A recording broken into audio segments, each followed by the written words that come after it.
स्पष्ट रूप से नई शादी किए पति के बिल्कुल पास ही थी, परंतु यातनाएं सह रही औरत केवल निराश होकर उसकी ओर देख पा रही थी। इस दौरान एलियन दैत्य उसके शरीर पर किसी भयानक प्रयोग को अंजाम दे रहा था। उसी समय हाथ पांव बंधे हुए उसका पति भी गुस्से से कांप उठा, लेकिन वह केवल अपनी आंखों के सामने दैत्य को पत्नी के अंदरूनी अंग निकालते हुए देखता रहा। एक दर्दनाक चीख के साथ वह औरत हमेशा के लिए मौत के आगोश में समा गई। मगर अभी गम मनाने का मौका भी नहीं मिला था कि एलियन दैत्य बड़े बड़े कदमों से बॉन्ड के पास आ पहुंचा। उसने धातु का कंगन, मेटल ब्रेसलेट उतार कर एक तरफ रख दिया और फिर लेजर तलवार उठाकर सीधे बॉन्ड की किडनी पर वार करने की तैयारी कर ली। हड्डी तोड़ने वाला दर्द बॉन्ड के अंदर एक अजब जीवित रहने की चाह जगाता है। उसने पूरी ताकत से संघर्ष करते हुए दैत्य के चेहरे पर वार कर दिया। चेहरा कटते ही एलियन पीड़ा से चीख उठा। मौका पाते ही बॉन्ड लड़खड़ाता हुआ उठ बैठा और अनजाने में उस धातु वाले ब्रेसलेट को अपने हाथ पर पहन लिया। यह देख एलियन बौखला उठा, उसके दांत पीसने लगे। बॉन्ड बिना कुछ सोचे समझे लहूलुहान शरीर घसीटते हुए वहां से बाहर निकल भागा। जीवन मृत्यु के बीच वह किसी तरह प्रयोगशाला से भाग निकला, लेकिन बाहर निकलते ही आंखें चौंधिया देने वाली रोशनी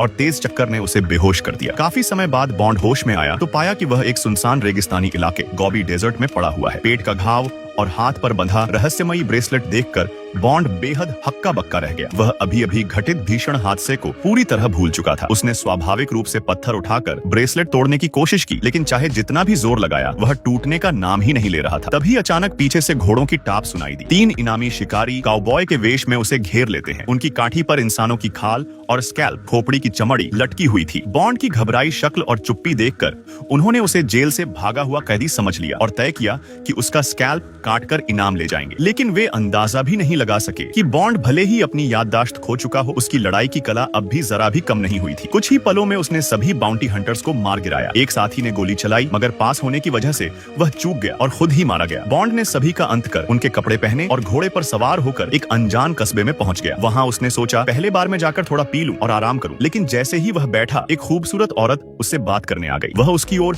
गहरी दिलचस्पी से देख रही थी। जैसे ही दोनों बातचीत आगे बढ़ाने वाले थे, कस्बे की पुलिस बार में घुस आई और बिना पूछे बॉन्ड को पकड़ लिया। बॉन्ड ने बार बार समझाया कि वह अपराधी नहीं है, मगर पुलिस बिना सुने उसे घसीट कर ले गई। मजबूरी में उसने पुलिस चीफ पर हमला कर दिया, लेकिन उसी औरत ने जिसने पहले उससे बात की थी धोखा देकर उसे गिरा दिया। थाने ले जाकर बॉन्ड को पता चला कि उस पर कई गंभीर आरोप हैं। इतने बड़े अपराध कि कस्बे का पुलिस चीफ भी कुछ नहीं कर सकता। उसे सीधे फेडरल कोर्ट भेजा जाना था। रातों रात उसे एक बदमाश कैदी के साथ जेल गाड़ी प्रिजन कार्ट में बिठाकर रवाना कर दिया गया, मगर रास्ते में घोड़ों पर सवार एक टोली ने उनका रास्ता रोक लिया। इसका मुखिया वही बदमाश कैदी का पिता कर्नल जोन्स था। वह इस इलाके का बड़ा दबंग था। उसके गुंडे कस्बे की पुलिस से भी ज्यादा थे। फिर भी पुलिस चीफ ने हार नहीं मानी और उस बदमाश बेटे को छोड़ने से इनकार कर दिया। दोनों पक्ष भिड़ने ही वाले थे कि अचानक आसमान में एक तेज रोशनी दिखी। वह बेहद तेज गति से कस्बे की ओर बढ़ रही थी। बॉन्ड के ब्रेसलेट से अजीब रोशनी निकलने लगी, मानो कोई उसे सक्रिय कर रहा हो। लोग कुछ समझ पाते उससे पहले ही यूएफओ कस्बे के ऊपर आ गया। नीली किरणें नीचे गिरने लगी और पूरी गली आग में जल उठी। लोग चीखते भागते रहे, लेकिन यूएफओ रस्सियों से इंसानों को पकड़ पकड़ कर ऊपर खींचने लगा। औरतें, बच्चे, बूढ़े, कोई नहीं बच पाया। खतरे की घड़ी में बॉन्ड ने कहा कि उसके पास कोई उपाय है। उसने ब्रेसलेट उठाकर कोशिश की और अचानक ब्रेसलेट बदल गया। उसमें से एक अजीब ऊर्जा निकली जो दीवार तक को भेद सकती थी। बॉन्ड ने उसकी शक्ति का प्रयोग कर जेल गाड़ी तोड़ डाली और आजाद हो गया। अब वह सीधे यूएफओ की ओर मुड़ा और हमला कर दिया। एक वार से यूएफओ चूर चूर होकर जमीन पर गिर पड़ा। कस्बे वाले डरते डरते जहाज के पास पहुंचे। उसकी बनावट इतनी विचित्र थी कि कर्नल जोन्स जैसा अनुभवी इंसान भी हैरान था। तभी अचानक पास के घर से चीख सुनाई दी। सब हथियार लेकर दौड़े, लेकिन तब तक एलियन भाग चुका था। केवल बड़ा सा पंजा निशान और हरा सा खून रह गया। इस हमले में कस्बे के अधिकतर लोग एलियंस द्वारा पकड़ लिए गए। अपने परिवार को बचाने के लिए सभी लोग मिलकर पीछा करने निकले, लेकिन बॉन्ड अलग थलग पड़ा रहा। वह अपनी अधूरी यादों के सहारे अपने पुराने घर पहुंच गया। जैसे ही दरवाजा खोला, उसे अपने अतीत की कुछ झलकियां याद आने लगी। उसे याद आया कि एक दिन वह कुछ सोने के सिक्के लाया था और पत्नी के साथ इस बंजर जमीन से दूर जाकर अमीर जिंदगी बिताना चाहता था। लेकिन अचानक ही सिक्के पिघलने लगे और तेज रोशनी बिखेरने लगे। छत टूटकर खुली और चमकती हुई जंजीरें उसकी पत्नी को खींच कर ले गई। बॉन्ड भी पकड़ा गया और प्रयोगशाला पहुंचा दिया गया। वहीं उसने अपनी पत्नी को दर्दनाक मौत मरते देखा। भले ही वह ब्रेसलेट पहनकर भाग निकला, लेकिन एलियंस अब भी इंसानों का अपहरण कर रहे थे। अब बॉन्ड ने कसम खा ली कि वह बदला लेगा। वह भी लोगों के साथ मिलकर एलियन के छोड़े हुए निशानों का पीछा करने निकल पड़ा। लेकिन पीछा करना आसान नहीं था, क्योंकि मूसलाधार बारिश में एलियन के पैरों के निशान मिट चुके थे कि अब जबरदस्त लड़ाई होगी। लेकिन तभी उनके लीडर ने बॉन्ड को देखकर कहा, बॉस बॉस, ये तो आप हो। हालांकि बॉन्ड को कुछ याद नहीं आया, लेकिन जब उसने उन्हें अपना बॉस कहते सुना तो उसने तुरंत सख्ती से व्यवहार किया और कहा कि वह सबको लेकर फिर से डकैतों के अड्डे पर लौटना चाहता है। असल में वह मौका पाकर पुराने गुर्गों को अपने साथ मिलाना चाहता था, मगर उसके दूसरे नंबर के साथी ने आरोप लगाया कि बॉन्ड ने एक औरत की वजह से सबका सोना चुरा लिया था। अब उसका सामने आना खुद अपने मौत को बुलाने जैसा था। वह सोच रहा था कि बॉन्ड की टोली में मौजूद एला ही उसी की गद्दारी का कारण है, इसलिए उसने आदेश दिया कि उसे तुरंत मार दिया जाए। बॉन्ड अपनी सच्चाई समझा नहीं पाया। मजबूरी में उसने ब्रेसलेट की शक्ति का इस्तेमाल किया और सबके सामने उस गद्दार साथी को मार गिराया। इससे बाकी डकैत डर गए और बॉन्ड फिर से उनका मुखिया बन गया। डकैतों को साथ लेकर बॉन्ड ने काफिला बढ़ाया, लेकिन जल्द ही फिर से इंसानों का शिकार करने वाला यूएफओ सामने आ गया। एलियन की उच्च तकनीक के सामने उनके हथियार बिल्कुल बेअसर साबित हुए। केवल बॉन्ड का ब्रेसलेट ही कभी कभी स्थिति बदल देता। बाकी लोग तो सिर्फ छुपने और भागने की कोशिश करते रहे। फिर भी कई लोग उन लोहे की जंजीरों से पकड़ लिए गए, यहाँ तक कि बॉन्ड की साथी एला भी पकड़ ली गई। बॉन्ड ने बिना हिचकिचाए घोड़ा दौड़ाकर यूएफओ का पीछा किया। किसी तरह वह चट्टान से कूदकर उड़ते जहाज पर चढ़ने में कामयाब रहा। जब यूएफओ नदी के ऊपर से गुजरा, बॉन्ड ने ब्रेसलेट का इस्तेमाल कर एला के साथ पानी में छलांग लगा दी। पानी ने दोनों की जान बचा ली, लेकिन सांस लेने का वक्त भी नहीं मिला था कि एलियन पायलट पानी से निकलकर उन पर हमला कर बैठा। एला को उसने हवा में पटक दिया। बॉन्ड ने गोली मारकर उस दैत्य को तो मार गिराया, मगर गंभीर चोट की वजह से एला अब बच नहीं सकी। जब बॉन्ड उसे गोद में उठाकर बाकी साथियों के पास लौटा तो सभी पर गहरा दुख छा गया। एला की मौत बॉन्ड के लिए असहनीय थी। इसी दौरान एक आदिवासी कबीला वहां आ पहुंचा और सबको घेर लिया। असल में एलियंस ने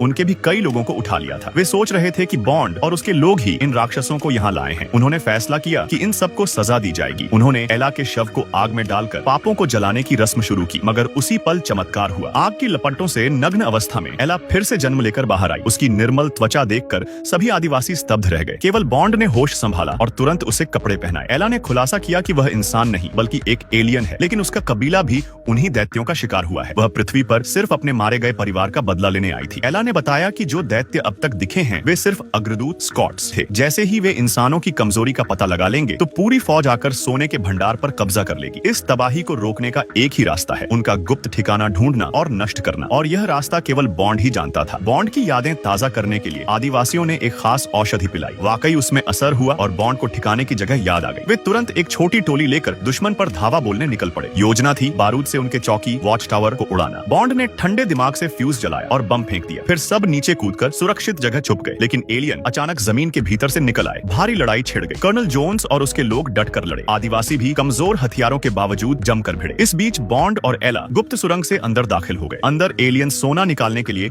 काली तकनीक का इस्तेमाल कर रहे थे। उन्होंने आगे बढ़कर उन सभी इंसानों को ढूंढ निकाला जो पहले अपहरण कर लाए गए थे। वे लोग किसी चमकती चीज को घूर रहे थे और मानो उनकी आत्मा छीन ली गई हो। बॉन्ड ने भी जब उस रोशनी की ओर देखा तो तुरंत बेहोश हो गया, लेकिन एला ने तुरंत गोली मारकर उस वस्तु को तोड़ डाला। कैदी इंसान धीरे धीरे होश में आने लगे, लेकिन तभी बेस के अंदर एलियन की भयानक चीख गूंज उठी। असंख्य राक्षस झुंड बनाकर दौड़ पड़े। बॉन्ड ने ब्रेसलेट की शक्ति से रास्ता रोका और सब इंसानों को बाहर निकाल दिया, मगर एला रुक गई। वह बेस को पूरी तरह नष्ट करना चाहती थी। असल में उसका इरादा ब्रेसलेट लेकर खुद को बलिदान कर देना था। बॉन्ड को तब समझ आया जब एला ने लोहे के दरवाजे बंद कर दिए। वह अंदर अकेली रह गई। बॉन्ड बुरी तरह से चीखता रहा, लेकिन अब देर हो चुकी थी। उधर बेस के मुख्य वैज्ञानिक, जिसका चेहरा बॉन्ड ने पहले जला दिया था, फिर से उसके सामने आ गया। उसकी आंखों में सिर्फ बदले की आग थी। उसने बॉन्ड को पकड़कर ऑन ऑपरेशन टेबल पर बांध दिया और लेजर चाकू उठाया, लेकिन तभी कर्नल जोन्स आ पहुंचा और गोलीबारी की। बॉन्ड ने मौका पाकर अपने हथियार से उस वैज्ञानिक को मार गिराया। सोने की भट्टी फट पड़ी और पिघला हुआ सोना उस राक्षस को निगल गया। पूरा बेस हिलने लगा। बॉन्ड और जोन्स जैसे तैसे भाग निकले, लेकिन तभी उन्होंने देखा कि यह पूरा बेस असल में एक विशाल यूएफओ था। अब वह उठकर भागने लगा, मगर एलियंस को पता भी नहीं चला कि एला पहले ही जहाज के कोर में पहुंच चुकी थी। उसने ब्रेसलेट को सक्रिय करके खुद को विस्फोट में झोंक दिया। यूएफओ चूर चूर हो गया। सोना मानो बारिश की तरह आसमान से बरसने लगा। गांव वाले बचकर अपने परिवारों से मिल गए। सोना इकट्ठा करके सभी सुखी जीवन जीने लगे, लेकिन बॉन्ड, जो हमेशा अकेला रहा, फिर से अपने सफर पर निकल पड़ा।